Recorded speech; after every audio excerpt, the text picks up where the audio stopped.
رب لك الحمد حمدا يليق بجلالك، يليق بقدرك، يليق بعظمتك، يليق بألوهيتك، حمدا يليق بربوبيتك، حمدا يليق بأسمائك الحسنى وصفاتك العليا. يا رب لك الحمد، لك الحمد حتى ترضى، ولك الحمد بعد الرضا، ولك الحمد إذا رضيت. اللهم لك الحمد. أيها الإخوة الكرام، هذا الوقت المبارك من الليل، في هذا الوقت اللي كان فيه دايما النبي صلى الله عليه وسلم يقوم، اللي هو الثلث الأخير من الليل، وفي هذا الثلث ده اللي قوم فيه سيدنا سلمان، سيدنا أبو الدرداء، لما قال له الآن قم، فقام فصليا في الثلث الأخير من الليل. ففي هذا الوقت أيها الأحبة يستحب أعمال، لأنه صلاح الأحوال بصلاح الأعمال، وأحوالنا تحتاج إلى أعمال صالحة، كما أخبر مشايخنا وعلماء الدين أن صلاح الأحوال بصلاح الأعمال، وصفاء الأحوال بصفاء الأعمال، ونقاء الأحوال بنقاء الأعمال. مشايخنا قالوا كده، صلاح الأحوال عاوزها صلحة فصلحها، صلح أعمالك. وابن القيم يقول صفاء الأحوال من صفاء الأعمال. واسماعيل حق في تفسير روح البيان يقول نقاء الأحوال من نقاء الأعمال، ونقاء الأعمال بقول لا إله إلا الله، لا إله إلا الله، لا إله إلا الله، لا إله إلا الله، لا إله إلا الله، لا إله إلا الله. أيها الإخوة الكرام، هذا الوقت مستحب فيه الوقت النزول الإلهي، نزولا يليق بجلاله إلى سماء الدنيا، ليس كمثله شيء وهو السميع البصير. فيه أهم حاجة الصلاة والقرآن والدعاء والاستغفار وصلاة الوتر. طبعا الصلاة يعني الواحد يصلي 10 ركعات ويوتر بواحدة، أو يصلي 8 ويوتر ب3. هذه الصلوات لو أنه قرئ فيها القرآن والإنسان أطال في القراءة فهذا أفضل، فجمع ما بين التلاوة وما بين الصلاة. وكذلك الدعاء في السجود، فقد جمع ما بين الصلاة والقرآن والدعاء في السجود، وأقرب ما يكون العبد من ربه وهو ساجد.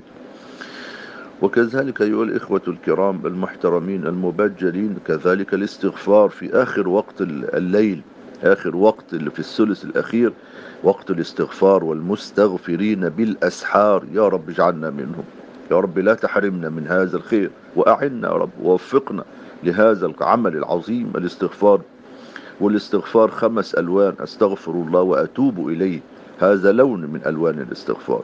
والثاني أستغفر الله الحي القيوم وأتوب إليه.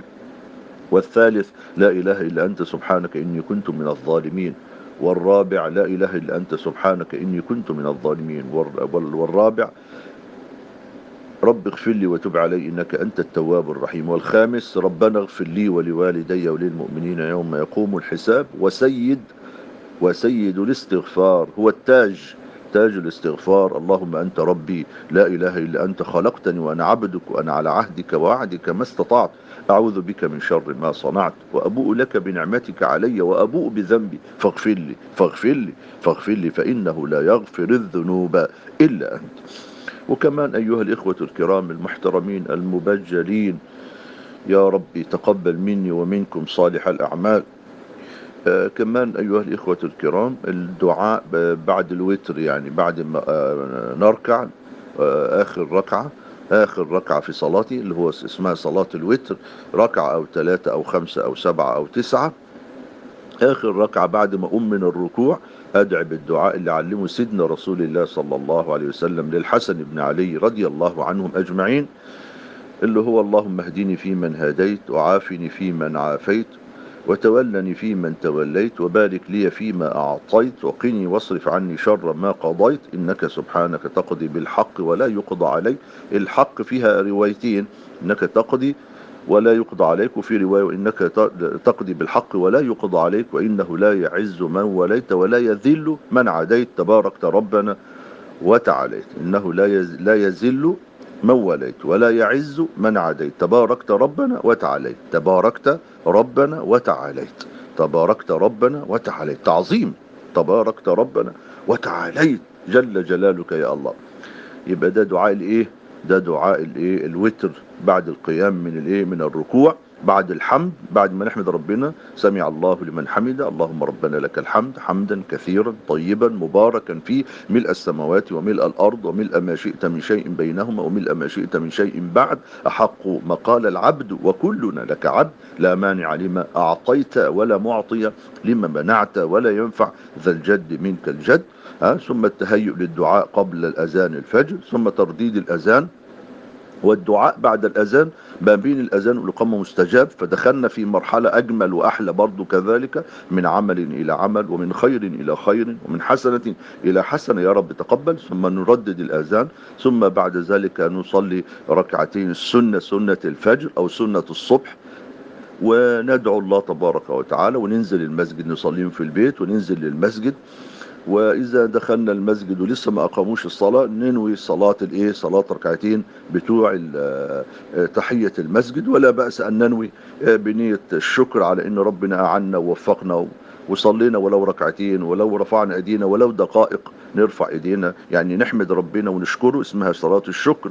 ولا باس لو عندي حاجه ولا بتاع بنيه صلاه الحاجه ان ربنا ياخدها لي في الصباح، اسال الله لي ولكم التوفيق، ثم الصلاه مع الامام، ثم الجلوس بعد صلاة الصبح للأذكار المقيدة اللي هي صلاة أذكار الصباح.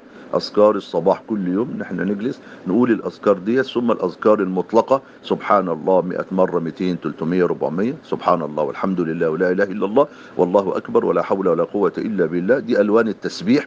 وسيدهم وتاجهم اللي هو سبحان الله وبحمده عدد خلقه ورضا نفسه وزنة عرشه ومداد كلماته، سبحان الله عدد خلقه ورضا نفسه وزنة عرشه ومداد كلماته، الحمد لله عدد خلقه ورضا نفسه وزنة عرشه ومداد كلماته، لا إله إلا الله عدد خلقه ورضا نفسه وزنة عرشه ومداد كلماته، الله أكبر عدد خلقه ورضا نفسه وزنة عرشه ومداد كلماته، لا حول ولا قوة إلا بالله عدد خلقه ورضا نفسه وزنة عرشه ومداد كلماتي. والحديث الآخر سبحان الله عدد ما خلق في السماء، سبحان الله عدد ما خلق في الأرض، سبحان الله عدد ما بين ذلك، سبحان الله عدد ما أنت خالق، وكذلك الحمد لله ولا إله إلا الله والله أكبر ولا حول ولا قوة إلا بالله. يبقى ده التسبيح. والاستغفار احنا قلناها كذلك، نقول ورد الاستغفار اللي هو التسبيح الاستغفار المطلق، ثم بعد ذلك الصلاة والسلام على سيد الأولين وسيد الآخرين 100 مرة على الأقل، 200 مرة 300 مرة، ولو أنه يكون الصيغة أفضل الصيغ هي الصيغة الإبراهيمية اللي هي النص الثاني من التشهد،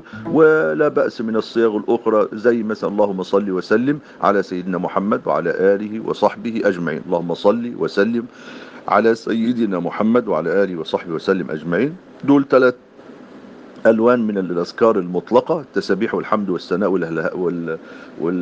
والتهليل والتكبير والحولقة والاستغفار والصلاة على النبي صلى الله عليه وسلم. دول 3 تسبيحات مهمة بنقولهم 100 مرة 200 مرة 300 مرة 400 مرة حسب تيسير الله. ثم بعد ذلك إن شاء الله بإذن الله تطلع الشمس حسناء. بعد الشمس ما تطلع يعني مكتوب في النتيجة مثلا الساعة 6 طلوع الشمس، يبقى 6 و10 6 وربع 6 وتلت، لا بأس من أول 6 و10 6 وربع 6 وتلت لا بأس نصلي نصلي الركعتين اللي هم قال عليهم النبي بأجر حجة وعمرة تامة أو كما قال عليه الصلاة والسلام.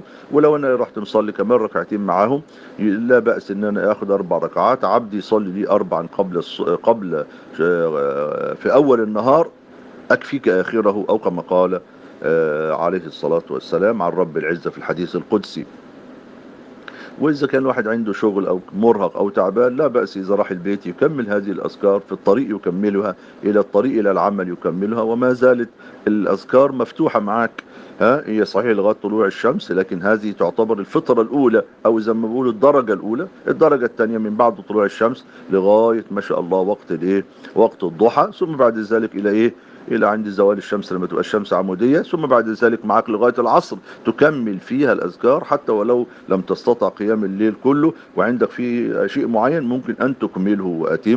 وأتموا الحج والعمرة لله. نتمم الأعمال، إتمام الأعمال، إكمال الأعمال. أسأل الله لي ولكم تمام الصحة والعافية وتمام العبادة والدعوة والقيام بهذه الأعمال الصالحة المباركات في حياتنا الدنيا، وإن شاء الله بإذن الله ننال خير الدنيا والآخرة ببركة أعمال الدين. وثم وقبل ذلك فضل الله وتوفيق الله علينا. أسأل الله لي ولكم الهداية والتوفيق والرشاد والسداد، وجميع المسلمين والمسلمات. أسأل الله لي ولكم ولأولادنا وبناتنا وأحفادنا الهداية والتوفيق والرشاد والسداد. أسأل الله لإخواتنا وأخواتنا وإخواننا وأحبابنا وأعمامنا ومشايخنا وعلمائنا وأمة محمد صلى الله عليه وسلم الخير والتوفيق والسداد. آمين آمين. وصلى اللهم على نبينا محمد.